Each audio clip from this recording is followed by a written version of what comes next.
राधे राधे। जय श्री कृष्ण, जय श्री कृष्ण। ऐसे कहते हैं कि जैसा कर्म वैसा जन्म मिलता है।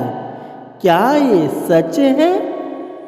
व्यक्ति को मृत्यु के उपरांत कर्मों के आधार पर स्वर्ग या नरक की प्राप्ति होती है।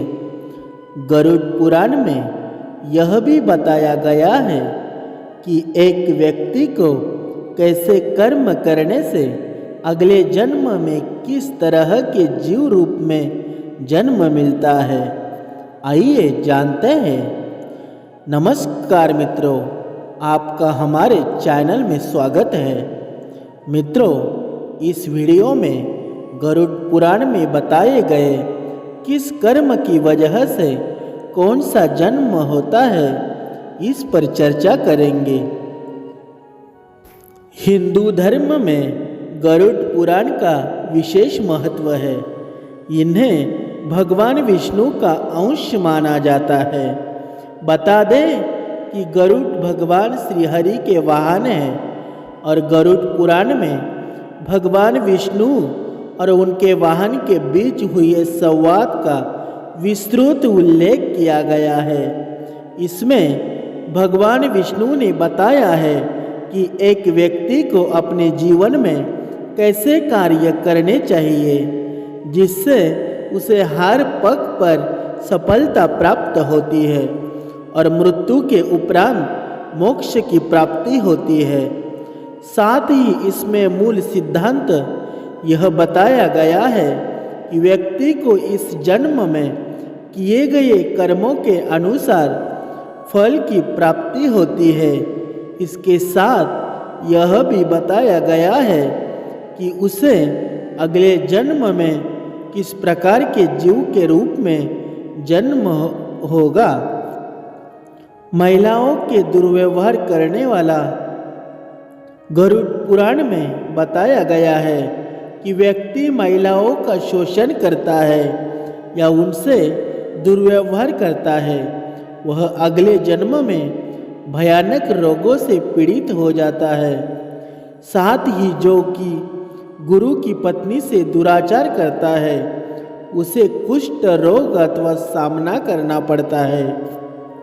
इस कर्म से बनते हैं छछूंदर।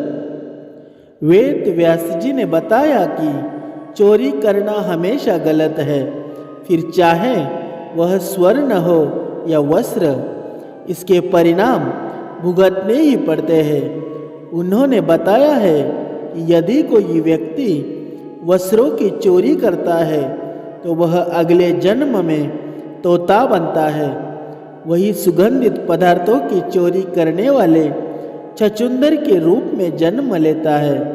इसलिए कैसी भी परिस्थितियाँ हो, लेकिन चोरी करने से सदैव ही बचना चाहिए। धोखा देने वाला। गरुड़ पुराण के अनुसार छल कपट करने वाला व्यक्ति या धोखा देने वाले व्यक्ति को अगले जन्म में उल्लू के रूप में जन्म मिलता है। साथ ही झूठ गवाही देने वाला व्यक्ति अगले जन्म में अंधा पैदा होता है। ऐसे कर्म करने वाले बनते हैं गधे। महर्षि ने बताया गया है कि यदि कोई व्यक्ति किसी का कत्ल करता है तो यह जघन्य अपराध की श्रेणी में आता है। ऐसा कर्म करने वाला अगले जन्म में गधा बनता है। लेकिन यदि वह जिस शस्त्र से हत्या करता है उसी से उसकी भी हत्या हो जाए तो उसे मृग योनि मिलती है। इसके बाद वह मछली, कुत्ता और बाघ बनता है। लेकिन इन योनियों में भ्रमण करने के बाद वह मनुष्य योनि में जन्म लेता है। ऐसे कर्म करने वाले बनते हैं मनुष्य।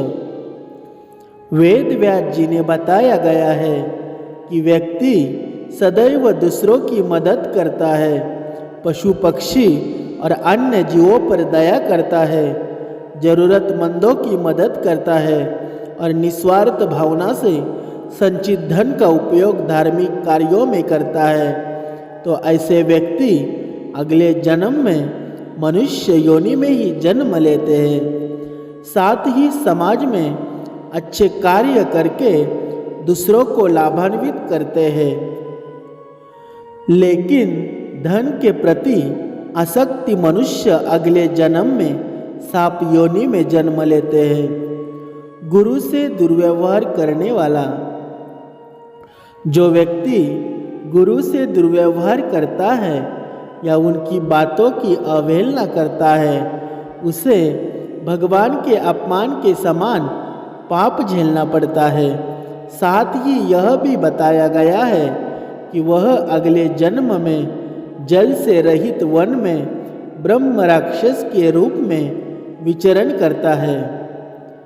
हर समय भगवान का नाम लेने वाला, जो व्यक्ति हर समय भगवान का नाम लेता है और उनकी उपासना करता है उसे सभी चिंताओं से मुक्ति मिल जाती है।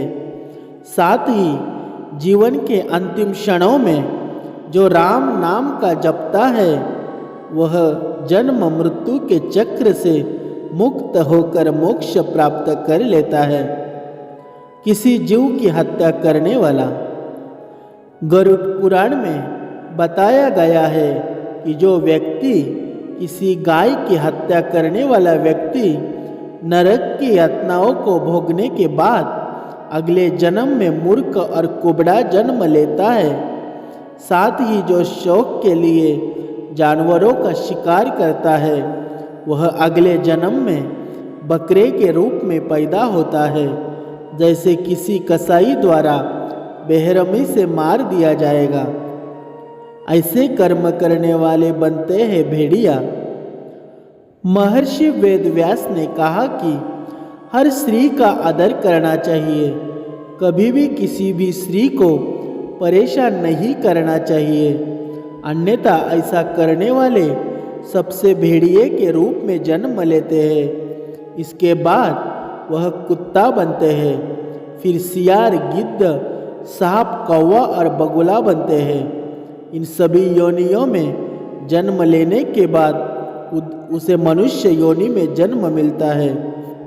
इसीलिए मित्रों, धन संपत्ति से अलावा हमारे कर्म कैसे होते हैं इनके ऊपर हमारा जन्म प्रवेश निश्चित होता है। इसीलिए मित्रों, हमें अच्छा जन्म चाहिए, मानव जन्म चाहिए तो श्री राम का, श्री कृष्ण का नाम लेना चाहिए, जप करना चाहिए, भक्ति करनी चाहिए।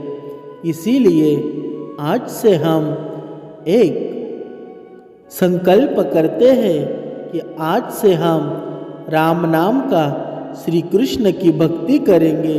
राधे राधे। जय श्री कृष्ण, जय श्री राम, जय श्री राम।